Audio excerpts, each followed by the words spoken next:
You want to support Roland Martin Unfiltered? Be sure to join our Bring the Funk fan club. Every dollar that you give to us supports our daily digital show. There's only one daily digital show out here that keeps it black and keep it real. As Roland Martin Unfiltered. Support the Roland Martin Unfiltered daily digital show by going to RolandMartinUnfiltered.com. You can make this possible. Dr. Gaffney, is the temperature the main thing we should be looking out for? Because also, look, we're also operating in allergy season. Mine flared up in mid-February. And then as this thing looked up and it was like, well, you know, cough. I got a friend of mine who has bronchitis.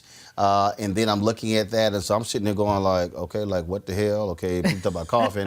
So I'm texting my doctor, and she was like, okay, you got any aches and pains? I was like, nope. She's like, you got a fever? Nope. How extensive is the cough? I'm like, well, it's occasional. It comes, every few hours. She's like, you straight. But again, it's the thing that we look at. You see the graphic we have right here. Allergies, sneezing, cough, red, watery, or itchy eyes, runny or stuffy nose, flu, sudden fever, cough, headache, muscle and joint pain, sore throat, runny or stuffy nose. And what we know from COVID-19, fever, dry cough, difficulty breathing, fatigue. And let me add, if it's different for you. True. All right? That's the big thing. If it's different for you. Right. Okay, explain that. Well, you got allergies, you cough.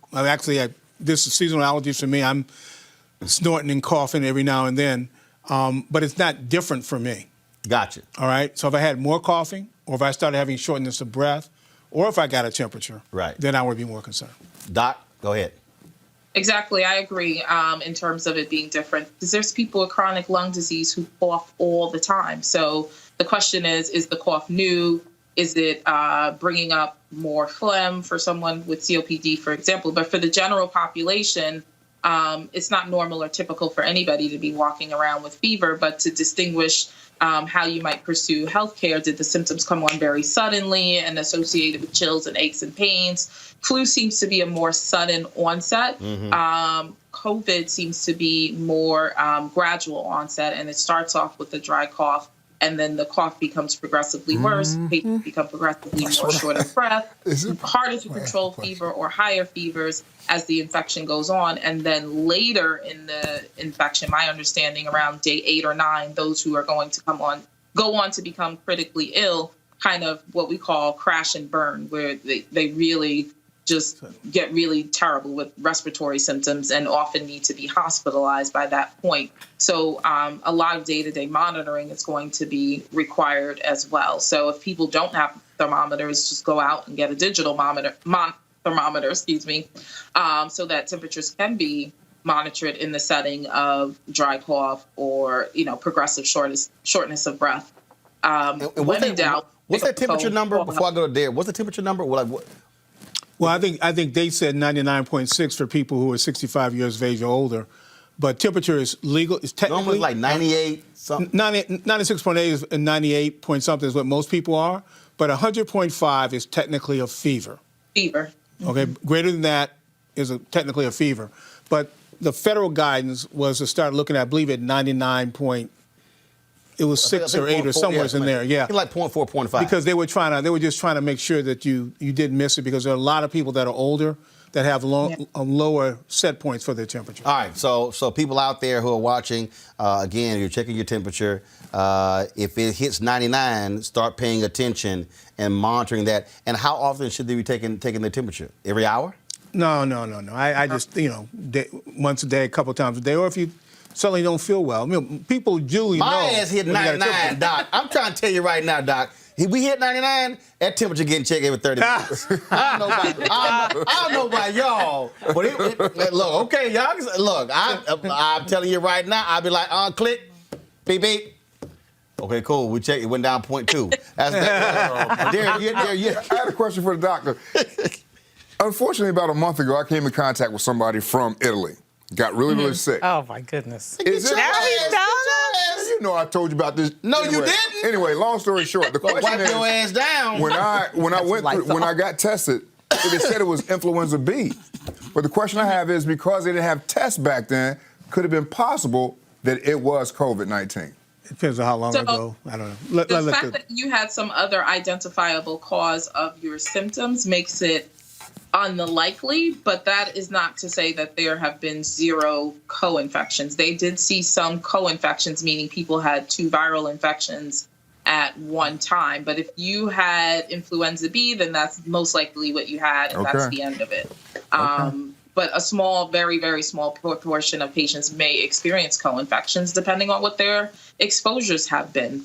So I've never, if ever someone felt is that way not before. following the normal clinical Never, course ever. But let me ask another question. We about to start playing. Did you get your flu shot? We about to start playing Boozy's Wipe Me Down. Here's the thing. Did you get your flu shot this year? Get a flu shot. Over 20 years, I've never gotten a flu shot. Get your flu shot. No, I'm not going to do that. Get your flu shot. And now here's Hold on, wait. Hold on, why? You said get the flu shot. Why? Because he wouldn't have got influenza B. No, I've never gotten a flu shot.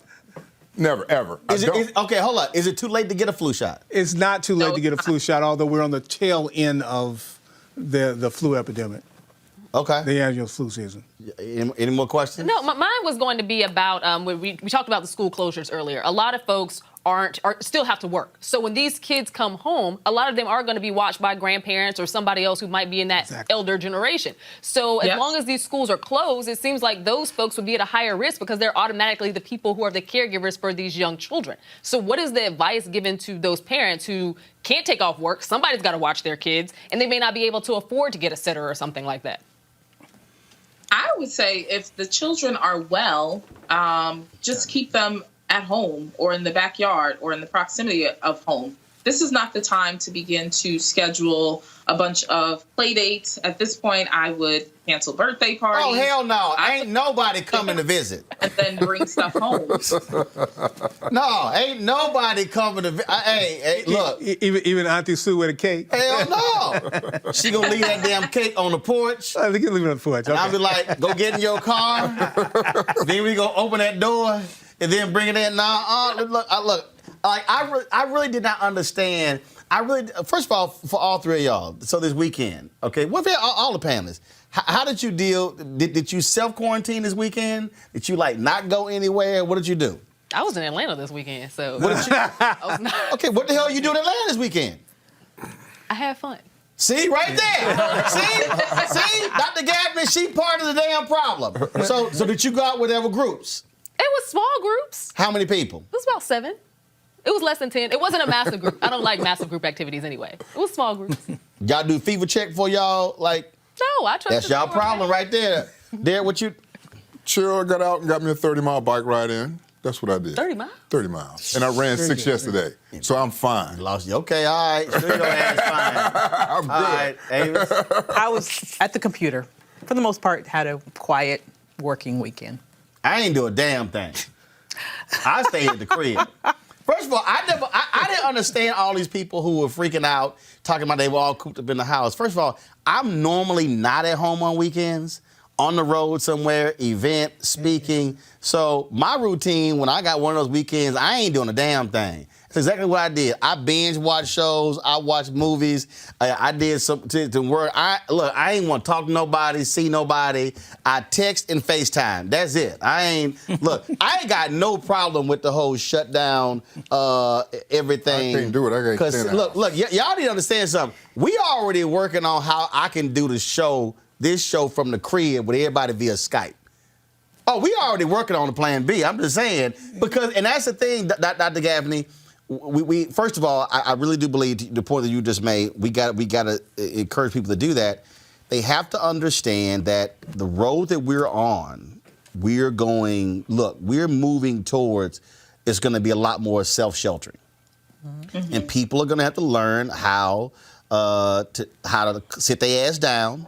Stop always want to be busybodies. I can't do and that. Yes, you can. And I'm telling you, this is a moment where I think for a lot of people, it's exposing the busybodies and the folks who look. That's why Amisha over here laughing. Her and Derek, they over here like crackheads. Like I gotta do something. They over here like scratching. I can't sit in the house looking like Ray Charles or Jamie Foxx in the movie Ray. Again, we're gonna have to get used to this because I'm telling you. We have to get a handle on this. Final comments from you. Final comments from Doc. Go ahead. So final comments from me. Sit down. If it's not absolutely necessary or vital for you to be out and about, barring a quick trip to the grocery store to get some necessities and come back in, stay put, work remotely if you can.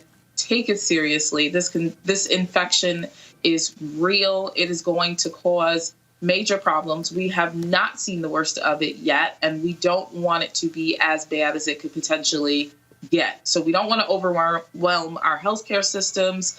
We don't want to bring home unnecessary disease and infection to our family and our loved ones. So just take it seriously. Heed the warning. And if you don't see common leadership being exercised, then you yourself use common sense. Dr. Benjamin? You know, I just want to make sure that we understand that we're all at risk, and we ought to pay attention to this guidance that we have out there. Social distancing works. We absolutely know it works. We did it in 1918.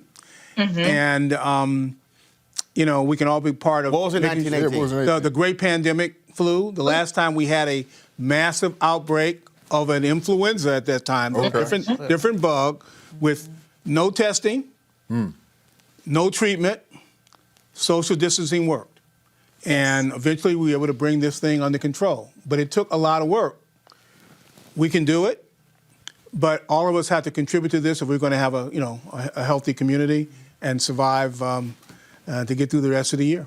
All right, Dr. Gaffney, Dr. Benjamin, we appreciate it. Thanks a lot. Thank you. All right, folks, back to our Roland Martin Unfiltered video in just one moment. All right, so a lot of y'all are always asking me about some of the pocket squares that I wear. Now, Robert don't have one on. Nope. Now, I don't particularly like the white pocket squares. I don't like even the silk ones. And so I was reading GQ magazine a number of years ago, and I saw this guy who had this pocket square here, and it looks like a flower.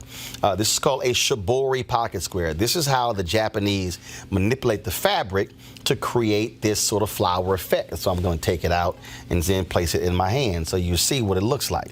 And I said, man, this is pretty cool. And so I tracked down, it took me a year to find a company that did it. And so they make these about 47 different colors. And so I love them because, again, as men, we don't have many accessories to wear, so we don't have many options. And so this is really a pretty cool pocket square. Now, what I love about this here is you saw when it's in the pocket, you know, it gives you that flower effect like that. But if I wanted to also, unlike because if I flip it and turn it over, it actually gives me a different type of texture. And so therefore it gives me a different look. So there you go. So if you actually want to get one of these shibori pocket squares, we have them in 47 different colors. All you got to do is go to rolandmartin.com/pocket squares. All right, so first of all, that graphic is way too small. So tomorrow we're going to run it right down here all across the screen. So it's rolandmartin.com/pocket squares. All you got to do is go to my website and you can actually get this. Now, for those of you who are members of our Bring the Funk fan club, there's a discount for you to get our pocket squares. That's why you also got to be a part of our Bring the Funk fan club. And so that's what we want you to do. And so it's pretty cool. So if you want to jazz your look up, you can do that. In addition, y'all see me with some of the feather pocket squares. My sister, who's a designer, she actually makes these. They're all custom made. So when you also go to the website, you can also order one of the customized feather pocket squares right there at rolandmartin.com/pocket squares. So please do so. And of course, it goes to support the show. And again, if you're a Bring the Funk fan club member, you get a discount. This is why you should join the fan club. Now back to your Roland Martin Unfiltered video. You want to check out Roland Martin Unfiltered?